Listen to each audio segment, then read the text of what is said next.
मुँह दिखाई के रस्म हमार भैया करा देलन। मुँह दिखाई ना भई बहु भोज के रस्म है।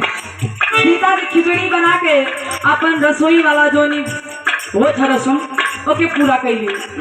लेकिन जब सीता जी अवधपुर में अली नहीं अपने ससुराल में, तो अवधपुर सजल कैसे रहल सीता जी के स्वागत में? सजल कैसे रहल जैसे आज यहाँ के शोभा बा, गीत संगीत भी लोग आनंद लेते हुए और घर में 56 प्रकार के भोजन बनल बा, तमाम नाम रिश्तेदार आई हुए, वैसे अवधपुर में भी रहे भइल का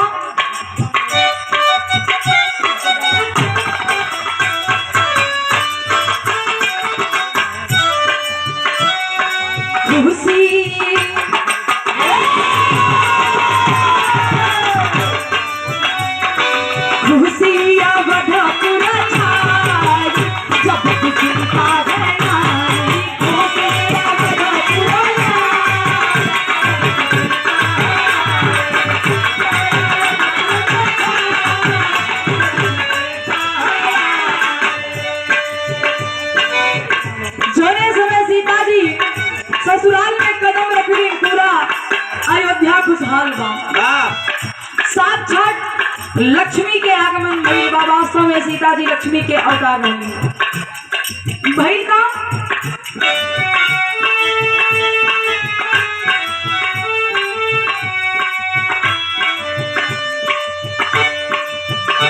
सीता जी और निहाल कौशल्या कैकेयी सुमित्रा तीनों सास अपने बहू के यानी सीता जी सबसे बड़ रही। सीता जी के मुंह दिखाई के रस्म चालू होने लगल। सबसे पहले नंबर के कराइल कौशल्या के, वो कैलिन का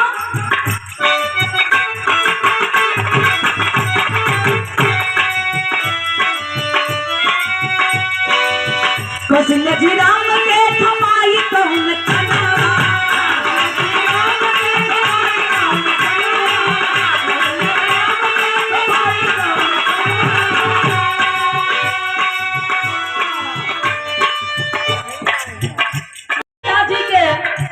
घूंघट उठा के करी रे बेटी, हमरे पास तो के देवे खातिर कुछ बाना, तोरे आगे सब कुछ फीका बा, सब कुछ तोहारा। हमरे पास जो सबसे कीमती वस्तु है अब वो है तो कि आज सौंपे चलत है। वो सबसे कीमती वस्तु रहल का भगवान श्री राम। श्री राम जी के हाथ से पकड़ के कौशल्या जी भगवान श्री राम के सीता जी की तरफ कर दिलिन और हाथ जोड़ के कलिन की बेटी हम तो के बहू ना बेटी बना के लाई हुई। हमरे सबसे अनमोल यह रहल और ये नहीं कि हम तो के सौपत ही और तो के दे खातिर हमरे पास कुछ ना बा। प्यार से गले लगा लेलिन। और नंबर दूसरा के कर आइल बा गुरुजी।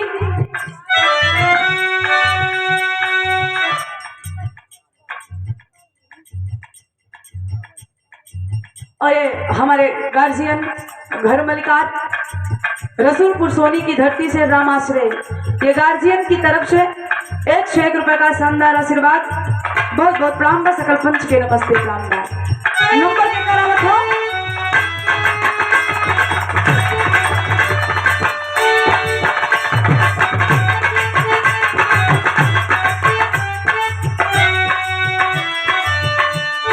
कहे सुमित्र का दे मुझ खाई,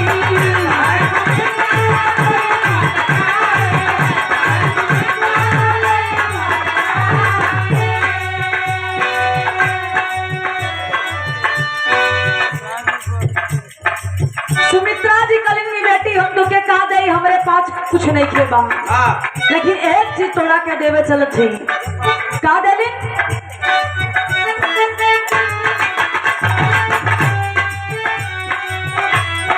बिरवा लखन के तबली हली बुलाई,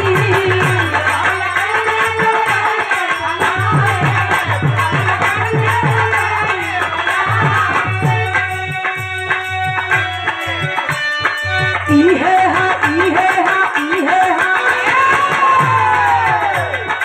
इहे हा तो हरी उपाय जब किसी का आई, इहे हा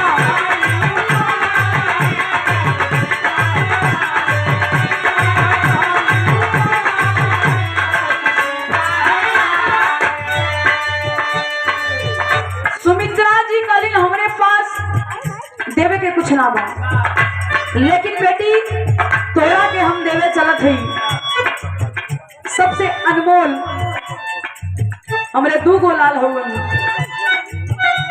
लक्ष्मण जी के कलाई पकड़ के कलिंग की आज के बाद ही तोहार देवर ना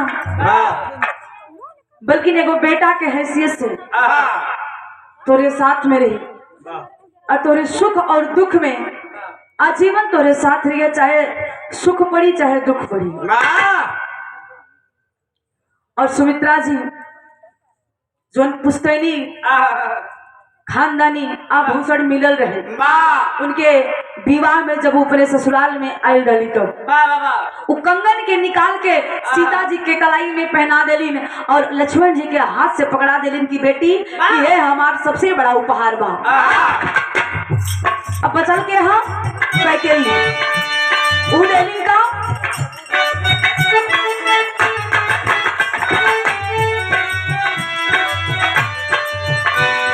कैकेयी रानी तब अइली समनवा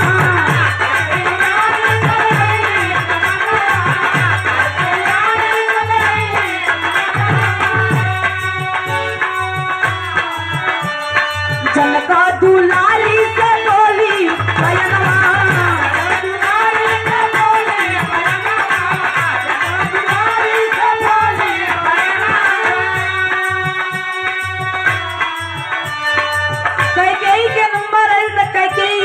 मुस्कुरा के कलिंग की सीता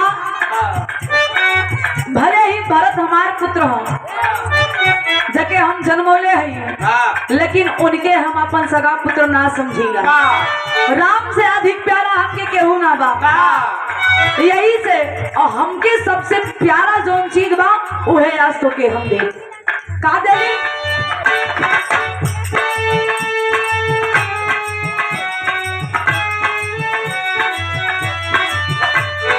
जनका दुलारी से बोली बयनवा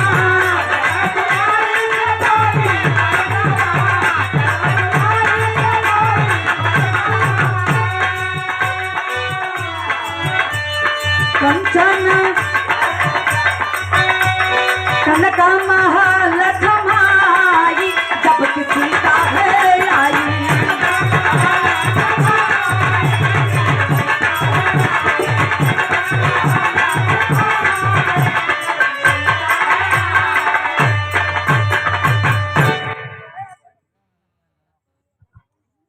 ये देखिए हमारी छोटी भतीजी और उसी की तरफ से ये 100 रुपए का पुरस्कार आशीर्वाद बा। पढ़ लिख के नाम रोशन करा, कुल खानदान के नाम बढ़ावा और भैया भाभी के पैर छू के प्रणाम बा, सकल पंच के नमस्ते प्रणाम।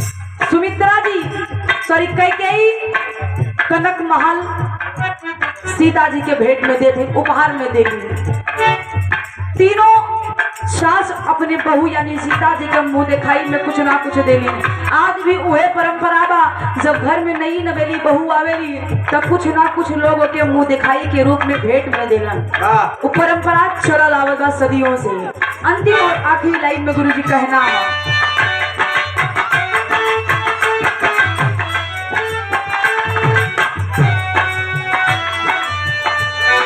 खुशियों का नाही बा कवनो ठिकाना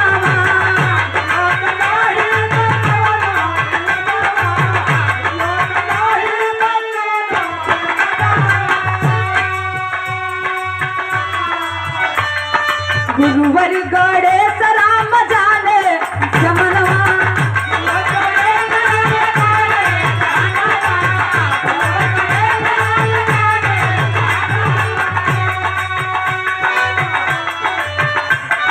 ज्योति और ज्योति गया कभी बताई जब की सीता है आई।